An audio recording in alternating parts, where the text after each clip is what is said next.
प्रादिभ्यो धातुजस्य वाच्यो वाच्योत्तरपदलोपः नयोस्त्यर्थानां वाच्यो वाच्योत्तरपदलोपः सप्तम्युपमान पूर्वपदस्योत्तरपदलोपश्च इत्यादि वार्तिकों का इस पाठ में विवेचन किया जाएगा।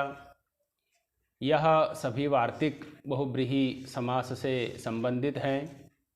इन वार्तिकों के द्वारा समास भी किया जाता है और उत्तरपद का लोप भी किया जाता है। वस्तुतः तो यहाँ पर समास अनेक मन्य पदार्थे सूत्र के द्वारा ही सिद्ध है। केवल उत्तरपद के लोप का विधान इन वार्तिकों के द्वारा किया जाता है। इनके जो उदाहरण बनते हैं उनका पर्याप्त मात्रा में भाषा में उपयोग भी होता है। प्रथम वार्तिक है प्रादिभ्यो धातुजस्य वाच्यो वाच्योत्तरपदलोपः। प्रादिभ्यः यह पंचम्यंत है। प्रादिभ्यो धातुजस्य वाच्यो वाच्योत्तरपदलोपः यह वार्तिक का आकार है, स्वरूप है। इस वार्तिक के द्वारा जो समस्त पद निष्पन्न होगा वह प्रपर्णः और प्रपतितपर्णः इस रूप में प्राप्त होता है। प्रपर्णः यह समस्त पद है और इसमें इस वार्तिक से उत्तर पद का लोप होकर के पतित इस उत्तर पद का लोप होकर के प्रपर्णः इस रूप की निष्पत्ति होती है। इस वार्तिक का जो उदाहरण है प्रपर्णः इत्यादि, इसमें पहले एक समास हो चुका होता है और एक समास होने के बाद जो समस्त पद निष्पन्न होता है उस समस्त पद में जो उत्तर पद होगा उसका इस वार्तिक के द्वारा लोप कर दिया जाता है। उसी को वार्तिक के अर्थ के माध्यम से समझना है कि प्रादिभ्यो धातुजस्य वाच्यः, यहाँ तक एक अंश है। प्रादिभ्यो धातुजस्य वाच्यः। प्रादिभ्यः प्रादिगण पठित जो शब्द हैं उनके बाद में पंचमी होने के कारण से अव्यवहित पर अर्थ आएगा। तो प्रादिगण पठित शब्दों के अव्यवहित पर में अगर धातुज शब्द है, धातुज से तात्पर्य कृदंत से होता है। धातोः जातः, धातुभ्यो जाताः धातुजाः अथवा धातोः जातः धातुजः, धातु से जो उत्पन्न हुआ उसको बोलते हैं धातुज। तो कृदंत शब्द लेना है। कृदंत शब्द जो होते हैं वो धातु से ही उत्पन्न होते हैं, क्योंकि धातु हो इसके अधिकार में ही कृदतिंग कर्तरिकृत इत्यादि सूत्रों से वहाँ पर कृत प्रत्यय होते हैं और फिर वह भिन्न भिन्न रूप निष्पन्न होते हैं, पतित पाकः इत्यादि रूप। तो धातुज से कृदंत शब्द को लेना है। ऐसा शब्द जिसका अंतावयव कृत प्रत्यय है, ऐसे शब्द को धातुज शब्द से लेना होता है। तो प्रादिभ्यो धातुजस्य वाच्यः। प्रादिभ्यः प्रादिगण पठित शब्दों के बाद में जो धातुज होगा, जो कृदंत शब्द होगा, उस कृदंत शब्द का वाच्यः समासो वाच्यः, समास करना कहना चाहिए और वो बहुब्रीहि संज्ञक होगा। किसके साथ समास होगा? तो पदांतरेण, किसी दूसरे पद के साथ ही समास होगा। तो प्रादिगण पठित शब्द के बाद में धातुज शब्द होना चाहिए। उस धातुज शब्द का किसी अन्य पद के साथ समासो वाच्यः, किसी अन्य पद के साथ समास कहना चाहिए। तो इतना अर्थ तो सूत्र से ही निकल जाता है। अनेक मन्य पदार्थ सूत्र से ही इतना अर्थ प्राप्त हो जाता है। अब इसके बाद इस वार्तिक का कार्य प्रारंभ होता है। तो वाच उत्तरपद लोपः। इस वार्तिक के द्वारा क्या किया जा रहा है? वाच उत्तरपद लोपः। जो उत्तरपद होगा है ना, प्रादिगण पठित शब्द के अव्यवहित उत्तर में दो धातु जो होगा, कृदंत शब्द होगा, उसका जब किसी अन्य पद के साथ बहुब्रीहि समास होगा तो ऐसी स्थिति में जो प्रादिगण पठित शब्द के बाद में धातुज शब्द होगा वही उत्तर पदत्वेन यहाँ पर गृहीत होता है। तो प्रादिगण पठित शब्द के बाद में जो धातुज रूपी उत्तर पद, उसका लोपश्च वाच्यः, उसका लोप कर देना चाहिए। यह कहने का इसका तात्पर्य है। तो प्रादिभ्यो धातुजस्य वाच्य, यहाँ तक तो केवल बहुव्रीहि का अनुवाद मात्र है, अनेक मन्य पदार्थ सूत्र का ही अनुवाद मात्र है। और वाच उत्तर पद लोप है, यह वाचनिक है, इतना इस सूत्र के द्वारा, इस वार्तिक के द्वारा विधान किया जा रहा है, वचन उस रूप से लोप का विधान किया जा रहा है। तो इस प्रकार से अर्थ बन जाता है कि प्रादि शब्दों के बाद में जो धातुज कृदंत शब्द, उसका किसी अन्य पद के साथ बहुब्रीहि समास होता है, और प्रादि जो शब्द होंगे उसके उत्तर पद में धातुज होगा, कृदंत शब्द होगा, उसका लोप भी हो जाता है। यह इसका तात्पर्य, इसका अर्थ निष्पन्न हो जाता है। उसी को उदाहरण से उसी को मूल में लिखा है, प्रपतित पर्णो प्रपतितः पर्णः प्रपर्णः, प्रपतितः पर्णः यस्मात् असौ प्रपर्णः और प्रपतित पर्णः, ये दो प्रकार के रूप इसके बनते हैं। तो प्रपर्णः यह रूप है जिसमें कि इस वार्तिक ने उत्तर पद का लोप किया है। तो अब प्रपर्णः, इसका विग्रह कैसे बनाएंगे? तो प्रपतितः पर्णः यस्मात्, इस प्रकार से बहुव्रीहि के लिए विग्रह बनाना है। और पहले प्र का पतित के साथ प्रादयो गताद्यर्थे प्रथमया इस वार्तिक से समास कर देना है। तो प्रकर्षेण पतितः इति प्रपतितः, यह पहले प्रादि समास होगा। प्रकर्षेण पतितः नित्य समास है, तो प्रकर्षेण पतितः इस प्रकार से प्रादि समास कर करके प्रपतितः, इस प्रकार का प्रादि समास युक्त पद बना लेना है, प्रपतितः। अब प्रपतितः पर्णः यस्मात् वृक्षात्, इस विग्रह में प्रपतित सु पर्ण सु, इस अलौकिक विग्रह में इस वार्तिक से फिर इस वार्तिक की सहायता से अनेक मन्य पदार्थ सूत्र से समास करके और उत्तर पद जो पतित है उस पतित रूपी उत्तर पद का लोप भी कर देना है। तो इस प्रकार से क्या रूप बन जाएगा?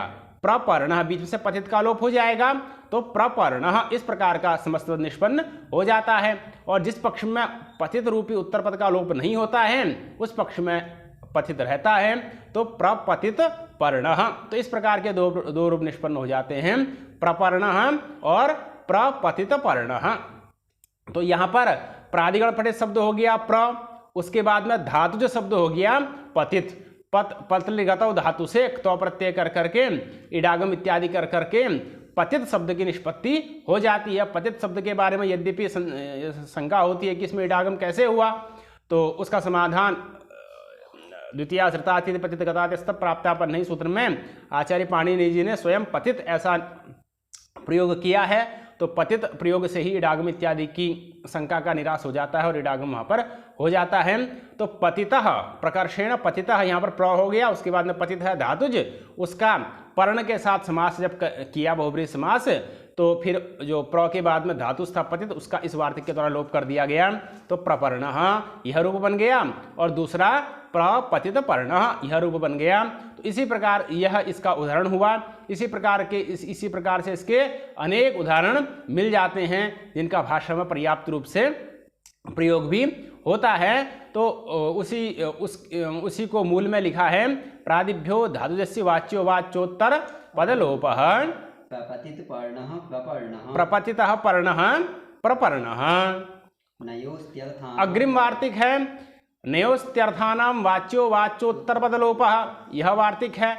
इसमें भी जो समास है वह तो अनेक मन्य पदार्थ सूत्र से सिद्ध है, केवल उत्तर पद का विधान इस सूत्र वार्तिक के द्वारा होता है।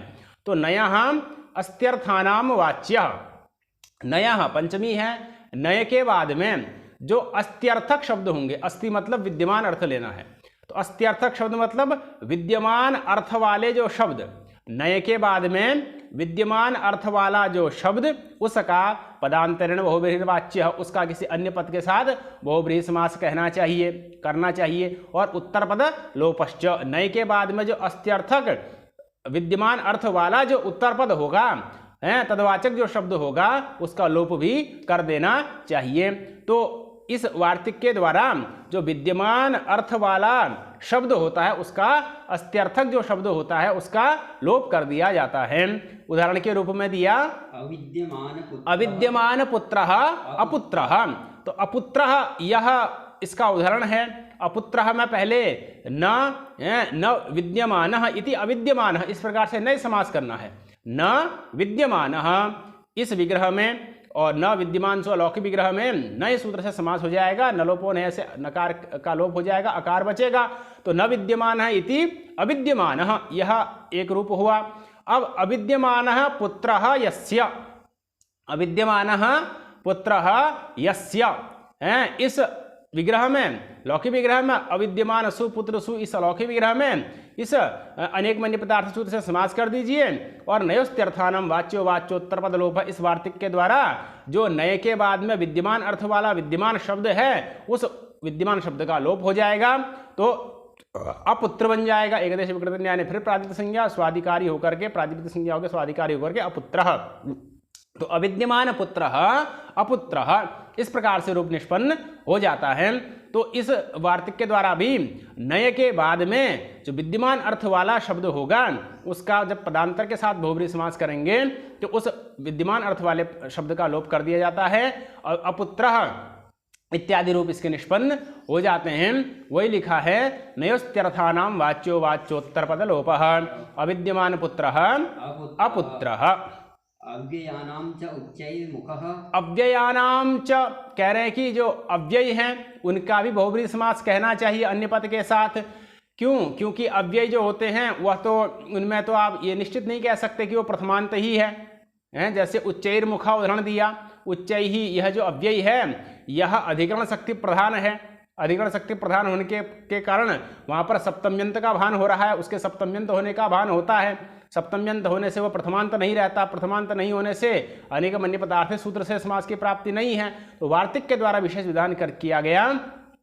अव्ययानाम च, अव्ययों का भी पदांतर के साथ किसी अन्य पद के साथ समास, बहुब्रीहि समास कहना चाहिए। तो उच्चैर मुखम यस्य, इस प्रकार से लौकिक विग्रह बनेगा। उच्चैस मुख सु, इस प्रकार से लौकिक विग्रह बनेगा। अव्ययानाम च से समास हो जाएगा। समास होने के बाद उस सकार को रुत्व जलतुंबिका न्याय ने रेफस्य ऊर्ध्वगमनम उच्चैर्मुख स्वादि प्रातिपदिक एकदेश विकृत न्याय ने फिर प्रातिपदिक संज्ञा स्वाधिकारी होकर के उच्चैर्मुखः, इस प्रकार का रूप निष्पन्न हो जाता है। तो उच्च ही, ऊंचा है मुख जिसका, है ना, जिसने अपने मुख को ऊंचा किया हुआ है उसको बोलते हैं उच्चैर्मुखः।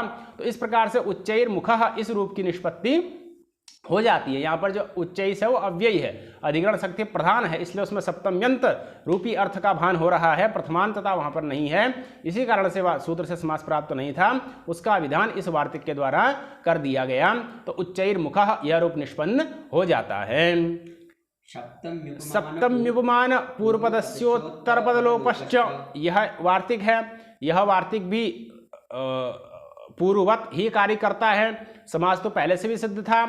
इस वार्तिक के द्वारा उत्तर पद का भी, इस वार्तिक के द्वारा भी उत्तर पद का लोप किया जाता है।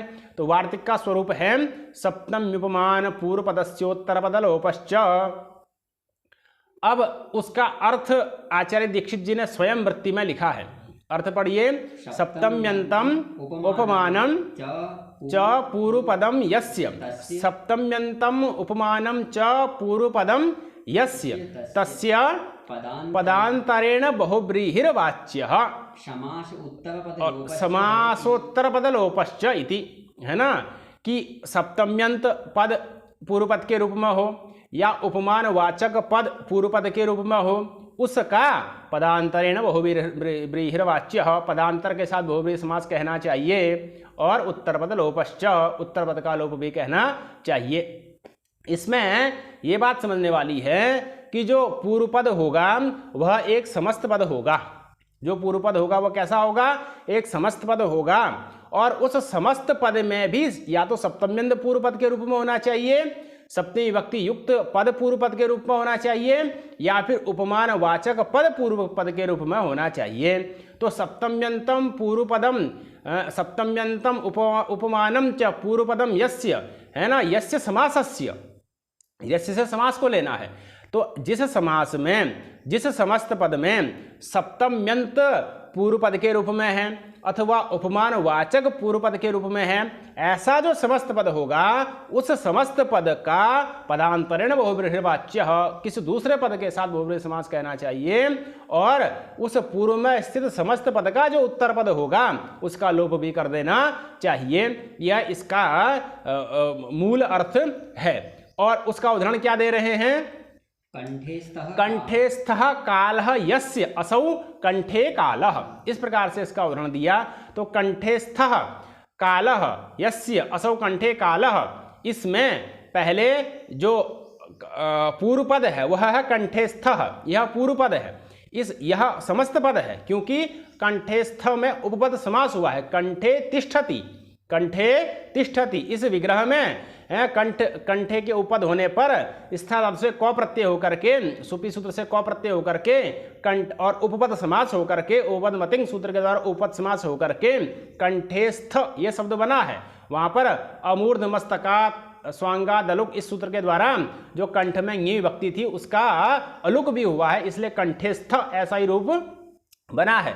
तो कंठेस्थ ये पूर्व पद है और यह पूर्व पद भी समस्त पद है, और इस समस्त पद में सप्तम्यंत कंठे यह सप्तम्यंत के रूप में विद्यमान है।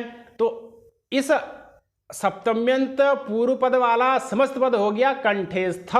इसका कालः इस पदांतर के साथ बहुब्रीहि समास होगा, और जो पूर्व पद हुआ कंठेस्थ उसमें जो सप्तम्यंत हुआ कंठे, उसका जो उत्तर पद है स्थ, उसका इस वार्तिक के द्वारा लोप भी कर दिया जाता है। तो कंठस्थ ङी काल सु, इस प्रकार अलौकिक विग्रह में वार्तिक से सूत्र से समास हो जाएगा, वार्तिक से उत्तर पद स्थ का लोप हो जाएगा, कंठ ङी काल बनेगा, उसका अनुबंध लोप होकर के ई गुण कंठे काल लुक प्राप्त होगा ङी का, उसका अमूर्ध मस्तकाज इत्यादि सूत्र से अलुक हो जाएगा, लुक का निषेध हो जाएगा। अलुक समास में इसकी चर्चा विस्तार से आएगी। तो यहाँ पर सप्तमी व्यक्ति का जो सुबो धातु प्रातिपदिक से लुक प्राप्त था उसका अमूर्ध मस्तकाज इत्यादि सूत्र से लुक अलुक हो गया, लुक का निषेध हो गया। तो कंठे कालः इस प्रकार का रूप निष्पन्न हो जाता है, कंठे कालः। तो ये हुआ आपका सप्तम्यंत पूर्व पदक बहुब्रीहि का उदाहरण है ना, कंठे कालः। इसका तात्पर्य क्या हुआ? इसमें सप्तम्यंत पद घटित समास गर्भ बहुब्रीहि समास है। सप्तम्यंत पद घटित समास गर्भ बहुब्रीहि समास का उदाहरण कौन हो गया? कंठे कालः। इसी प्रकार से उपमान वाचक शब्द है पूर्व में जिसके ऐसा जो समस्त पद उसका पदांतर के साथ बहुब्रीहि समास होता है, इसका उदाहरण है उष्ट्रमुखः। तो उष्ट्रमुखम इव मुखम यस्य, उष्ट्र मुखम इव मुखम यस्य, पहले उष्ट्रस्य मुखम उष्ट्रमुखम, इस प्रकार से षष्ठी तत्पुरुष समास कर देना है। तो उष्ट्रस्य मुखम उष्ट्रमुखम यह षष्ठी तत्पुरुष समास हुआ। इसमें जो उष्ट्र है वह उपमानवाचक है, मुख उपमेय हो गया। तो उष्ट्रस्य मुखम इव, यहाँ पर इव शब्द मुख शब्द मुख सदृश में लाक्षणिक है, इस बात को बताने के लिए दिया गया है। तो उष्ट्र मुखम इव मुखम यस्य, ऊंट के मुख के समान मुख वाला जो व्यक्ति होगा उसको कहा जाएगा उष्ट्रमुखः। तो उष्ट्रस्य इव मुखम यस्य इस प्रकार से विग्रह नहीं होगा, उष्ट्र मुखम इव मुखम यस्य, पहले उष्ट्रस्य मुखः मुखम उष्ट्रमुखम इस प्रकार से बना देना है, फिर उष्ट्र मुखम इव मुखम यस्य, ऊंट के मुख के समान मुख वाला जो व्यक्ति है उसको कहा जाएगा उष्ट्रमुखः। तो उष्ट्रस्य मुखम इव मुखम यस्य इस लौकिक विग्रह में उष्ट्रमुखसु मुखसु अलौकिक विग्रह में समास होकर के सप्तम उपमान पूर्व पद से उत्तर पद लोपश्च वार्तिक से की सहायता से उत्तर पद का लोप होकर के मुख उत्तर पद है उसका लोप होकर के उष्ट्रमुखः इस प्रकार का समस्त निष्पन्न हो जाता है। इसी प्रकार से गजाननम इसका उदाहरण बन जाता है, गजस्य आननम गजाननम, गजाननम इव आननम यस्य, गज के आनन के मुख के समान मुख है जिसका, वो हो गए भगवान गणेश। तो गजस्य इव आननम यस्य ऐसा विग्रह नहीं होगा, गजस्य आननम गजाननम, गजाननम इव आननम यस्य, गजानन के आनन के समान हैं, गज का जो मुख उसके मुख के समान मुख वाले जो हैं वो भगवान गणेश बन जाते हैं। तो यही इसी वार्तिक के द्वारा वहां पर समास होता है। तो यह दो उदाहरण इस वार्तिक के हुए, सप्तम उपमान पूर्व पदस्योत्तर पदलोपश्च हैं। पहला उदाहरण हो गया कंठस्थ कालः यस्य असौ कंठे कालः, दूसरा उदाहरण हो गया उष्ट्रमुखः। तो ये दो उदाहरण इस वार्तिक के हैं। इन दो उदाहरणों के बाद अग्रिम वार्तिक है संघात विकार षष्ठ्याश्चोत्तर पदलोपश्च। इसमें संघात विकार षष्ठ्याः जो है पंचमी का रूप है। तो षष्ठ्याः का मतलब हो जाता है षष्ठ्यंतात् परस्य, षष्ठी में पंचमी है, हैं, तो षष्ठ्या का अर्थ क्या बन जाता है, षष्ठी से षष्ठ्यंत को लेना ही होता है प्रत्येक गणित अंतःगणित परिभाषा से। तो षष्ठ्या का मतलब हो जाता है षष्ठ्यंतात परस्य, षष्ठ्यंत जो होगा उसके बाद में अगर संघात शब्द आ जाए या विकार शब्द आ जाए तो उसका पदांतरण बहुब्रीहिर्वाच्य, दूसरे पद के साथ बहुब्रीहि समास कहना चाहिए। और उत्तर पद लोपश्च, उत्तर पद के रूप में जो संघात शब्द हो या विकार शब्द हो उसका लोप भी कर देना चाहिए। तो यह इसका अर्थ बन जाता है। उसी को उदाहरण के माध्यम से स्पष्ट और हो जाएगा, यही बात हो जाएगी, यही बात।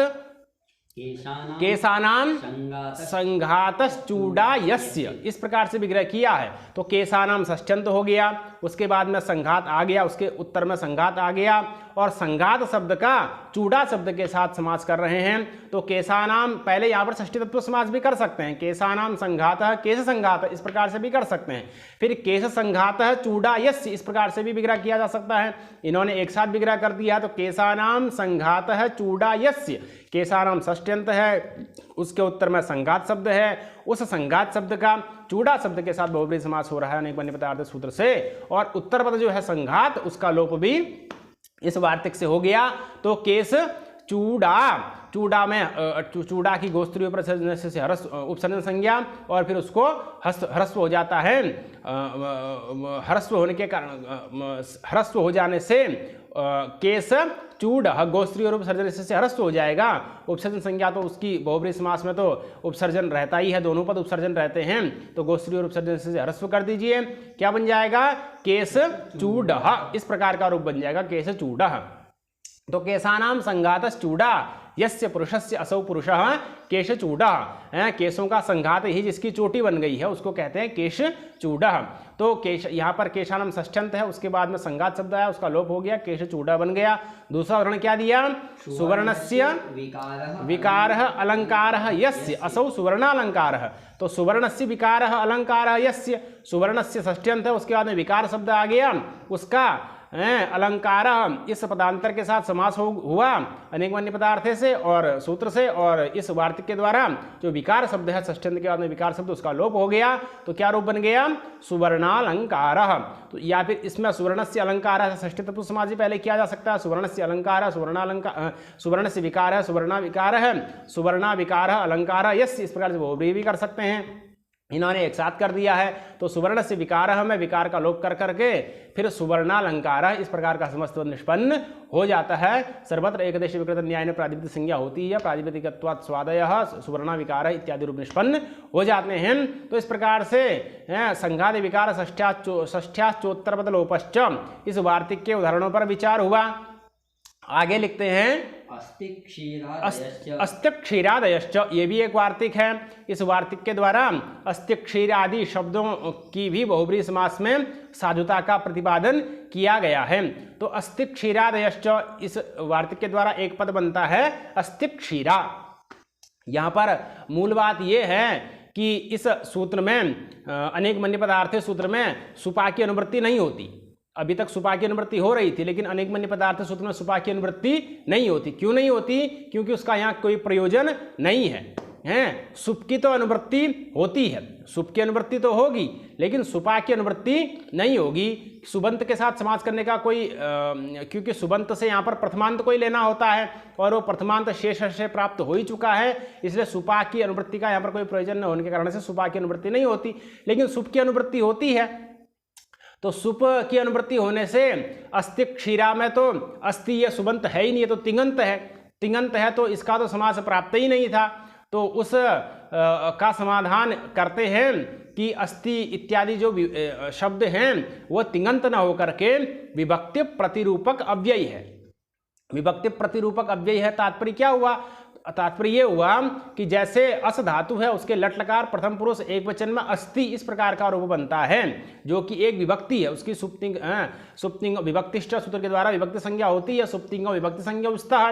तो अस्थि ये विभक्ति है। इस अस्थि के जैसा दिखने वाला लट लकार का जो विभक्ति वाला विभक्ति संज्ञक अस्थि है, उसके जैसा दिखने वाला अस्ति क्षीरा का अस्थि है।